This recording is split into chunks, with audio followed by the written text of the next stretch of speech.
आज पूरे देश भर में बाबा साहब की जन्मदिन बड़े धूमधाम से मनाया जा रहा है। द पब्लिक न्यूज 24 आज कई ऐसे विषय पे हर साल और एवरी मंथ कई ऐसे मुद्दे पे डिस्कस करती है, क्योंकि आज का दिन बहुत खास दिन है और आज बहुत खास मेहमान आज हमारे साथ जुड़े हुए हैं। आज हमारा जो मुद्दा है, बाबा साहब ने आज से कई साल पहले एक उन्होंने आंदोलन किया और उस आंदोलन से एक विचारधारा भी इस देश में आई और एक लोगों में नई ऊर्जा आई। कई राजनीतिज्ञ अपने देश में आए, कई महापुरुष आए, लेकिन उन महापुरुषों में बाबा साहब अम्बेडकर का नाम एक स्वर्णिम अध्याय में लिखा जाता है कि उन्होंने जब अंग्रेज और मुगलों के बाद जिस तरीके से जो सामाजिक परिस्थितियां उत्पन्न हुई थी, उसके बाद उन्होंने क्या चेंजेस किए, समाज में एक एकता का संदेश, समाज में जो पूरे दूरियां थी उसको मिटाने का कैसे काम किए और कई ऐसे डेवलपमेंट का काम उन्होंने शुरुआत किए थे और कई ऐसे काम है जो आज भी पेंडिंग है। तो हम उसके सॉल्यूशन पे भी बात करेंगे। क्या काम करना चाहते थे, ऐसी कौन सी काम अभी रह गई, इस पे भी बात करें। तो आज हमारे साथ बहुत ही खास मेहमान जुड़े हैं और एडवोकेट रवि यादव साहब सुप्रीम कोर्ट में सीनियर एडवोकेट है, founder and president all India federation and advocate उनके एसोसिएशन के प्रेसिडेंट है और कई ऐसे मुद्दे पे, खासकर सामाजिक मुद्दे पे बात करते हैं। हमारे साथ है देवराव नागरे साहब, फाउंडर प्रेसिडेंट है और नेशनल स्टूडेंट यूनियन के। मिस्टर गिरीश मानव अखिल भारतीय परिवर्तन विकास संस्था उनके प्रेसिडेंट है। प्रोफेसर सिद्धार्थ, इनको भी कई बहुत सारे विषयों पे हम लोग बात करते हैं, सब एडिटर है और एक बहिष्कृत भारत एक न्यूज पोर्टल है और उस पर अपनी बात को लिखते हैं। राजू कांबले जी सोशल वर्कर है जो हमारे साथ जुड़े हुए हैं और हम उनसे आंदोलन के बारे में बात करेंगे और पुणे से हैं, हमारे साथ जुड़े हुए हैं। आज जो हमारा जो विषय है और इसी विषय पे खासकर बहुत ही एक सौहार्द 14 अप्रैल आज हम डिस्कस कर रहे हैं। सर एडवोकेट रवि यादव साहब, आप कई मुद्दे बात करते हैं। मेरा सबसे पहला आपसे सवाल, बाबा साहब ने अपने आंदोलन और अपने जो संविधान के अलावा जो संविधान रचयिता थे, कई ऐसे सामाजिक मुद्दे पर डेवलपमेंट का काम और अपने विचारों से एक नया संदेश दिए, एक नए रूप में काम करने की उन्होंने एक प्रेरणा दी थी। आपको क्या लगता है कि अभी तक वो काम पूरा हो चुका है या फिर और बचा हुआ है? देखिए, सबसे पहले विश्व रत्न, Bharat Ratna, symbol of knowledge doctor बाबा साहब अम्बेडकर का जो जयंती का जो महोत्सव है, आपके माध्यम से, पब्लिक न्यूज 24 के माध्यम से देश में सभी साथी जो भी जुड़े हैं उनको मैं अभिवादन करूंगा कि डॉक्टर बाबा साहब अम्बेडकर का काम आज भी पूरा नहीं है और हमें आज का दिन खास है। हमें आज शपथ लेनी है कि जिस प्रकार से डॉक्टर बाबा साहब ने कहा था कि इंडियन फर्स्ट और इंडियन लास्ट, डॉक्टर बाबा साहब अम्बेडकर ने कहा था कि हम भारतीय पहले और लास्ट भी भारतीय है। इसमें बहुत गहराइयों में सोचना होगा कि क्या हम आज की तारीख में जो कास्ट, जो धर्म के आधार पे हम भारतीय बिछड़े हुए रहते हैं, कई बार हम झगड़ते रहते हैं। तो ये महत्वपूर्ण काम जो है डॉक्टर बाबा साहब अम्बेडकर जी ने सबको देके रखा था और उनके जीवन शैली में एंटायर उनके जितने भी सोशल वर्क हो, पॉलिटिकल वर्क हो, उस दरम्यान उन्होंने ये कहा था कि हमें कास्ट से परी, धर्म से परी एक इंडियन सिटीजन बनना होगा पहले और लास्ट तक। ये काम अधूरा है क्योंकि आज जैसे देश में देख सकते हैं हम किस प्रकार से धर्म के आधार पे लोग बांटे जा रहे हैं, कास्ट के आधार के बांटे जा रहे हैं। तो कहीं ना कहीं ये दुखद बात है और हमें शपथ लेनी होगी कि ये जो काम है डॉक्टर बाबा साहब अम्बेडकर ने सबको दिया हुआ है, बताया हुआ है और उनका यही कहना था कि अगर 10 लोग मेरे राह पे चलने वाले होंगे तो बहुत बड़ा परिवर्तन ला सकते। एक बात। दूसरा, डॉक्टर बाबा साहब अम्बेडकर जी ने बहुत सारे महत्वपूर्ण मुद्दों पे काम किया था, जैसे महिला सक्षमीकरण की आज हम बात करते हैं। उस टाइम में आपने देखा होगा खुद लॉ मिनिस्टर थे और लॉ मिनिस्टर कोई छोड़ नहीं सकता है, तो उन्होंने महिलाओं के लिए जो हिंदू कोड बिल हो, कई मुद्दों पे उनकी सरकार से बनी नहीं, तो उन्होंने वो छोड़ दिया था। तो ये अधूरा जो काम है इसको हमें आगे लेके जाना होगा। और महत्वपूर्ण एक बात, जो संविधान, जो कॉन्स्टिट्यूशन ऑफ इंडिया उन्होंने दिया हुआ है, आज संविधान के जो प्रिंसिपल्स है उसको कहीं ना कहीं कहीं संस्थाएं हो, कहीं पॉलिटिकल पार्टियां है, वो अपने छुपे हुए एजेंडा से खत्म करने के पीछे लगी, और उसको हमें संभल के रखना होगा, क्योंकि ये दुनिया में सबसे लॉन्गेस्ट और लार्जेस्ट कॉन्स्टिट्यूशन है, जो 2 वर्ष 18 महीने 11 दिवस जो हम कहते हैं, 2 साल, इतना कालावधि तक इतना बड़ा जो टाइम रहा उसमें स्टडी करके। जैसे आपने देखा होगा आयरिश कॉन्स्टिट्यूशन का भी पार्ट हमारे इसमें है, अमेरिकन कॉन्स्टिट्यूशन का भी पार्ट हमारे इसमें, पूरे वर्ल्ड भर का, जैसे हम कहते हैं मक्खन से जो घी निकलता है एक्सट्रैक्ट करके, इतनी सारी मेहनत से हमारा संविधान बना हुआ है, और आज की तारीख में उसके प्रिंसिपल्स को बचाना होगा। जो पिछड़ा हुआ वर्ग है, जो कामगार है, आज तक के कामगार के अगेंस्ट में कितना बड़ा ये हो रहा है, किसान है, तो ये सभी मुद्दों को लेकर डॉक्टर बाबा साहब अम्बेडकर ने खुद एक एडवोकेट होने के नाते, खुद एक सोशल रिफॉर्मर होने के नाते, एक पॉलिटिशियन होने के नाते कई जगह पे उन्होंने काम किया। जब वो पॉलिटिशियन थे, जब वो मिनिस्टर थे, तो वहां से नए नए बिल लाना हो, नए नए प्रस्ताव गवर्नमेंट में देना हो, जो एडवोकेट थे तो कोर्ट में लड़ाई लड़ना हो, जब वो सोशल रिफॉर्मर की भूमिका में रहते थे तो रास्ते पे आंदोलन हो, गवर्नमेंट के खिलाफ जाके कुछ बोलना हो, तो वो सब करते थे। तो आज के माहौल में हम वो कहाँ कर रहे हैं? कहीं ना कहीं हम बाबा साहब को एक पर्टिकुलर कास्टी जमाती जात से लोग जो है टच करके जा रहे कि नहीं, ये बाबा साहब यानी एक पर्टिकुलर जमात से थे या एक पर्टिकुलर कास्ट से थे, इसको भी हमें इरेज करना जरूरी है, क्योंकि बाबा साहब किसी एक जाति जनजाति के नहीं थे। इसका एक महत्वपूर्ण उदाहरण आप अगर गूगल करोगे तो आपको पता चलेगा, जिप्सी एक समाज है रोमानिया में, जिप्सी, तो वो समाज 1970 के बाद में, यानी यहाँ इंडिया में जिस प्रकार से अछूत कह के या जिस प्रकार से एक जनजाति को गांव के बाहर रहना पड़ता था, वो 1990 तक और 2000, अभी भी यूरोप में आप जाओगे तो यूरोप में रोमानिया में जिप्सी समाज को बाहर गांव के रहना पड़ता है। तो वहां तक बाबा साहब की जो है नॉलेज बाबा साहब के बारे में वहां के लोगों ने पढ़ा है, और वहां डॉक्टर बाबा साहब अम्बेडकर स्कूल बनी है। तो डॉक्टर बाबा साहब अम्बेडकर ये यूनिवर्सल रहे हैं और सबके लिए रहे हैं, irrespective of caste, creed, birth place. जैसे महिलाओं का मैंने बताया, लेबर के बारे में मैंने बताया, क्या आज लेबर के लॉज या लेबर्स के जो अधिकार है उसका हनन नहीं हो रहा है? कोई भी सरकार हो तो कम ज्यादा होते रहता, तो ये काम अधूरा रहा है, इसके ऊपर हमें काम करना होगा। दूसरा जो महत्वपूर्ण मुद्दा है कि राष्ट्र में एकात्म का निर्माण करना और राष्ट्र की प्रगति करना। जैसे हम देख सकते हो श्रीलंका में क्या हालत है, पाकिस्तान में क्या हालत है, अफगानिस्तान की हालत हम देख सकते हैं। तो राष्ट्र में हम अगर इंडियन फर्स्ट और इंडियन लास्ट नहीं बनेंगे तो राष्ट्र की विकास नहीं होगा, राष्ट्र की डेवलपमेंट नहीं होगी।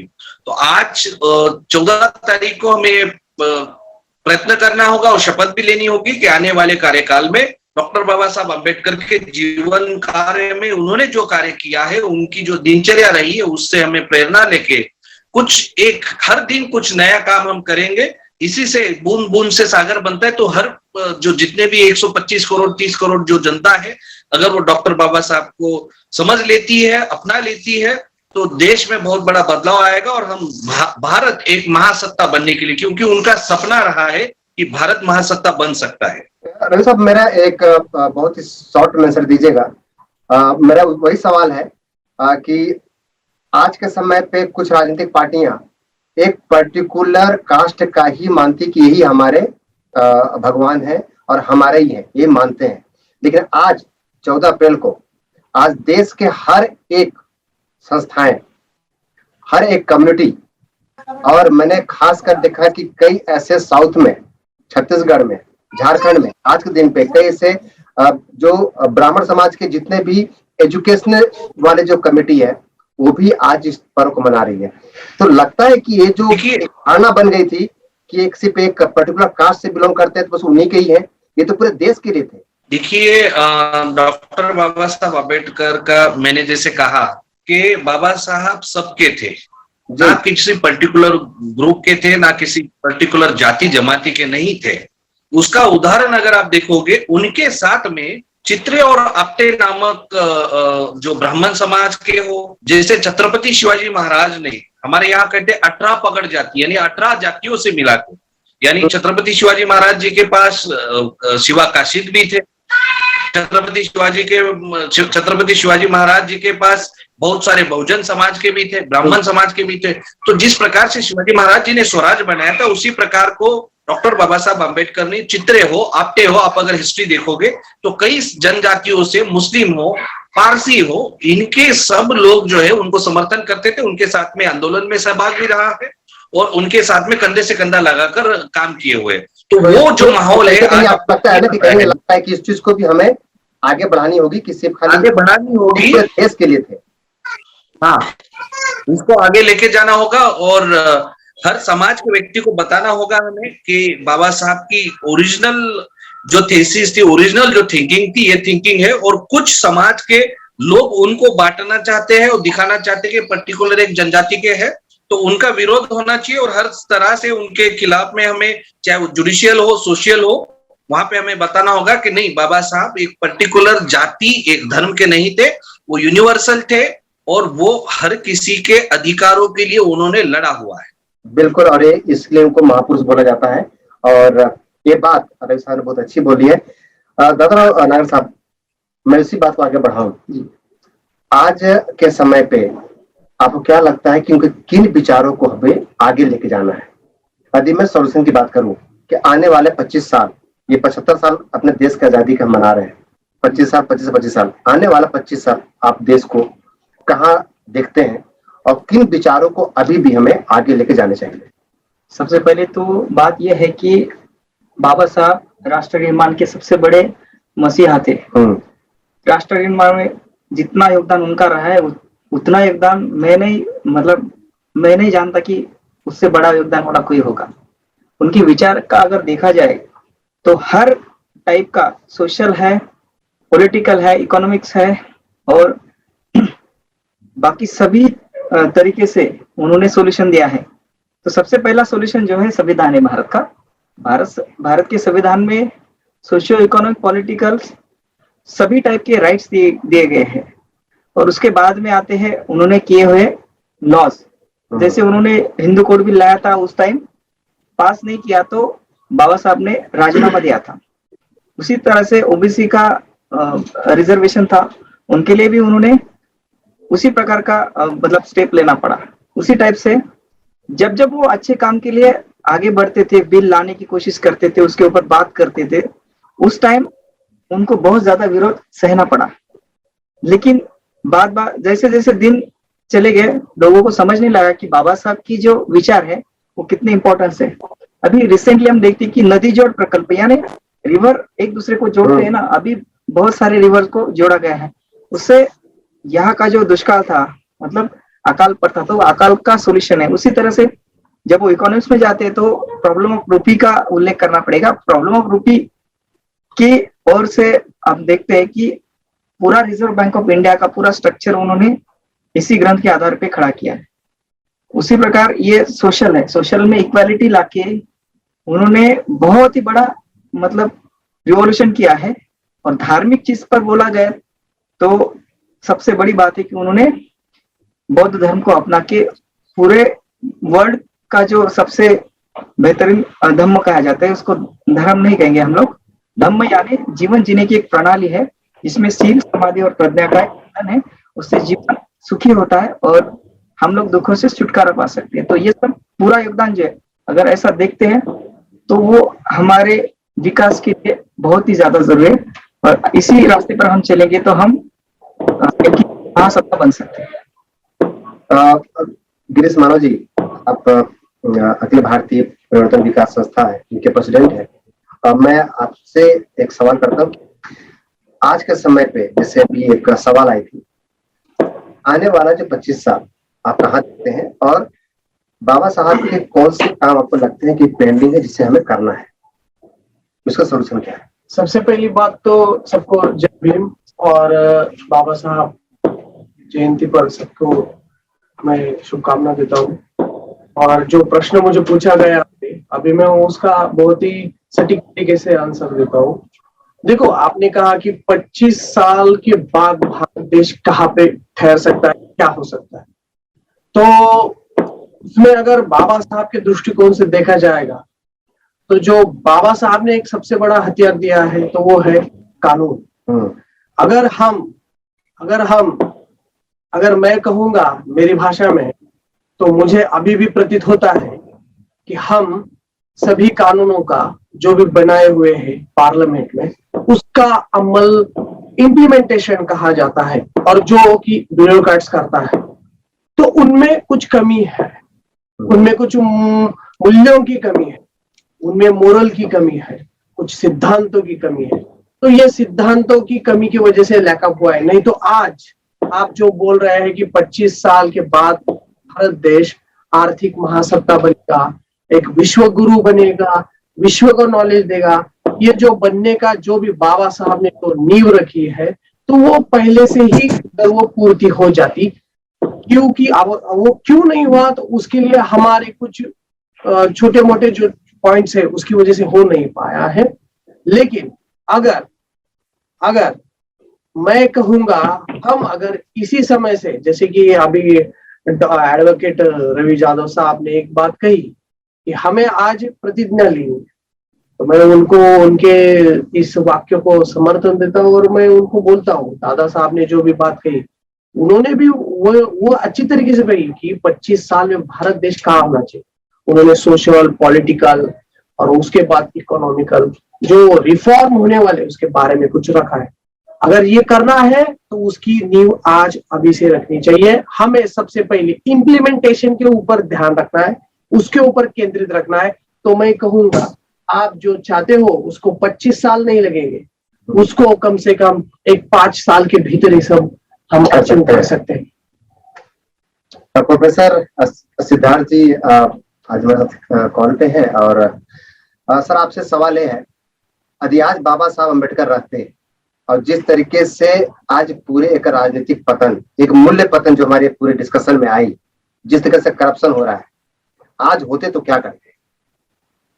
क्या उन्होंने संविधान इसलिए बनाया था कि जिस तरीके से करप्शन के तो सारे केसेस आते हैं? बाबा साहब ने हमें जो डेमोक्रेसी दी है, जो कॉन्स्टिट्यूशन जो दिया है, उसको हमें सबसे पहले तो बचाना है, क्योंकि अभी बहुत सारी ताकतें ऐसी हैं जो कॉन्स्टिट्यूशन को मिस बदलना चाह रही है। अगर हम कॉन्स्टिट्यूशन समझो नहीं बचा सके तो ये देश महाशक्ति तो नहीं बनेगा, पूरा यहाँ पे गृह युद्ध हो जाएगा। ठीक है, तो सबसे पहले तो कॉन्स्टिट्यूशन बचाएंगे, उसके बाद में महाशक्ति बनेंगे, सब कुछ बनेंगे। आज हम अफगानिस्तान का उदाहरण लेते हैं। अफगानिस्तान में कॉन्स्टिट्यूशन नहीं है, वहां पे शरिया लॉ है। उनकी हालत क्या है? उनको आज खाने के लिए नहीं है। इंडिया उनको गेहूं भेज रहा है, सब कुछ हेल्प कर रहा है। और आगे बढ़ने के लिए सबसे पहले तो हमें संवैधानिक मूल्यों को, सबसे पहले हमें जो भी जनता है उनमें हमें उनको संविधान को अच्छी तरह से समझाना पड़ेगा। संविधान जब जनता समझेगी, संविधान की जो वैल्यू समझेगी, तभी देश आगे बढ़ेगा। संविधान के सिवा इस देश का कुछ भला नहीं हो सकता। जो भी बाबा साहब ने हमें दिया है उसको हमें बचाना है, आगे बढ़ाना है। और बाबा साहब का जो वर्क था लार्जर दैन लाइफ था। उन्होंने सबके लिए काम किया है, महिलाओं के लिए काम किया है, किसानों के लिए काम किया है, दलितों के लिए काम किया है। ऐसा नहीं है कि बाबा साहब सिर्फ एक वर्ग के है जो एक ही समाज के लिए काम किया है। उन्होंने हिंदू कोड बिल लाया था। हिंदू कोड बिल को विरोध हुआ तो उन्होंने उनका खुद का लॉ मिनिस्ट्री का जो पद था वो भी त्याग दिया। इतनी हिम्मत कोई आज के समय में कर नहीं सकता है कि लॉ मिनिस्ट्री का जो पद है वो छोड़ देंगे दूसरों के। जो मेरा सवाल वही था कि उन्होंने एक नैतिक मूल्य पे उन्होंने पद छोड़ दिया था। क्या आज के समय पे राजनीतिक ऐसा कर सकते हैं क्या? नहीं सर, बिल्कुल नहीं कर सकते। उतनी नैतिकता तो आज राजनीतिकों में नहीं है। और उनके साथ में उन्होंने जो भी किसानों के लिए जो दामोदर नदी प्रकल्प था, प्रोजेक्ट था, वो जो किसानों के लिए पानी नदी का आता था उसके लिए उन्होंने काम किया है। उसके बाद में कामगारों के लिए काम किया। उनका स्वतंत्र मजदूर पक्ष भी था जो 1936 में उन्होंने स्थापन किया था। उसके बाद में उन्होंने उसके लिए मजदूरों के लिए भी काम किया। और उसके बाद में कायदा मंत्री भी रहे हैं। उसके साथ में मजदूरों के मंत्री भी रहे हैं 1942 से लेके 1946 तक।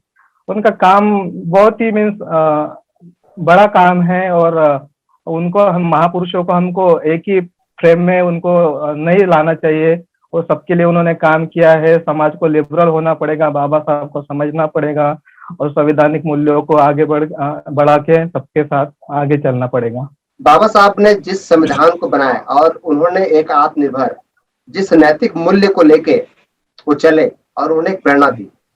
यदि आज होते, उन्होंने आंदोलन किए थे, एक नए विचारधारा को उन्होंने एक प्रेरणा लेके आए।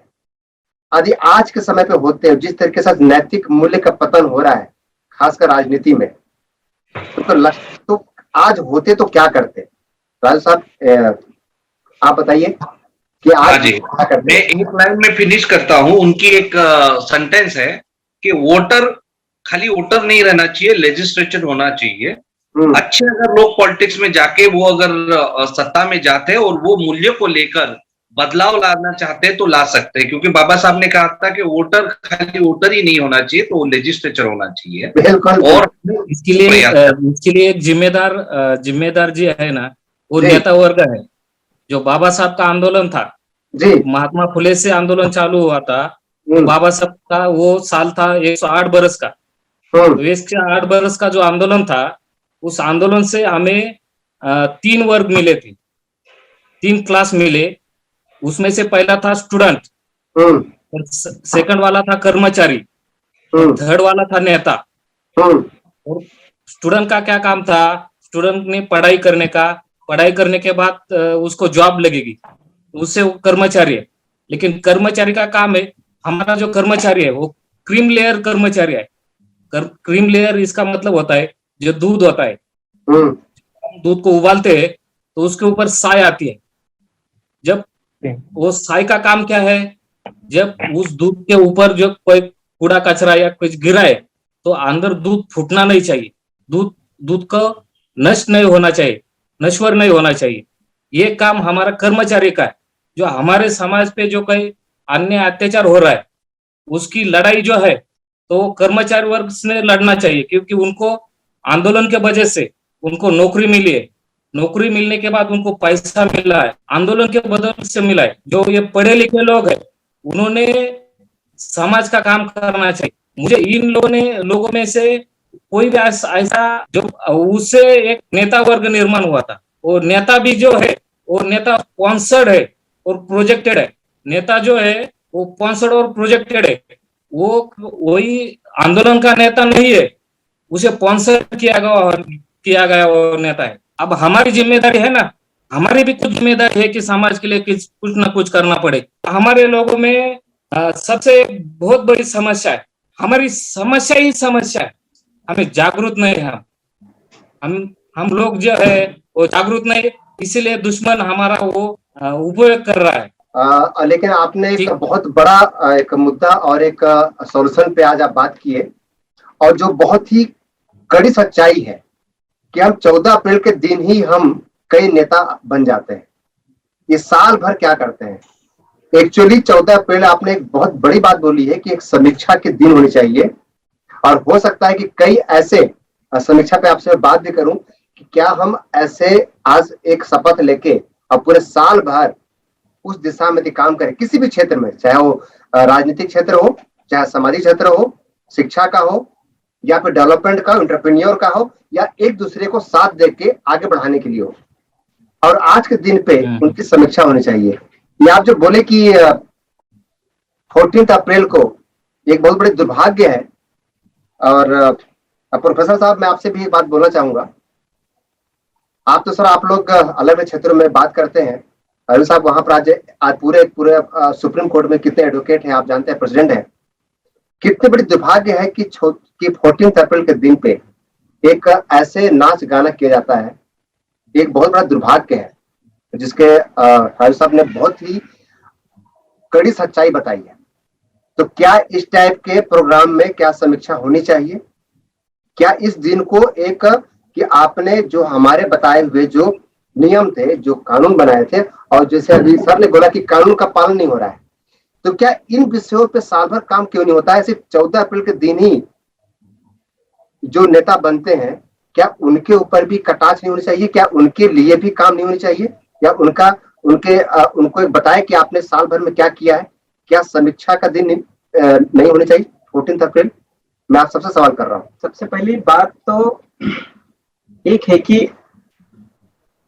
कॉन्स्टिट्यूशन ने डीपीएसपी दिया, director principle of state policies दिया है, उसमें दिया है कि क्या क्या करना चाहिए और हर एक की ड्यूटीज है।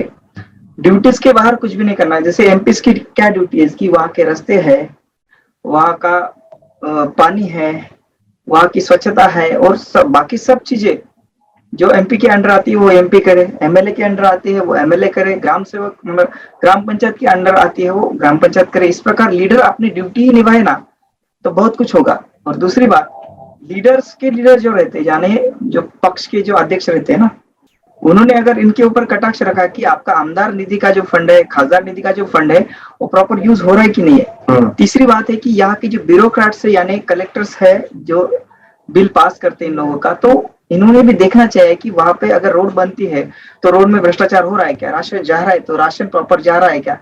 उसके उसी तरीके से जो योजनाएं जो गरीबों के लिए सरकार ने बनाई ऑलरेडी, जो कि डीपीएसपी के अनुसार ही बनती है योजनाएं, तो वो योजनाएं क्या रूट लेवल तक जा रही है क्या, ये सब चीजों पे ध्यान देना चाहिए।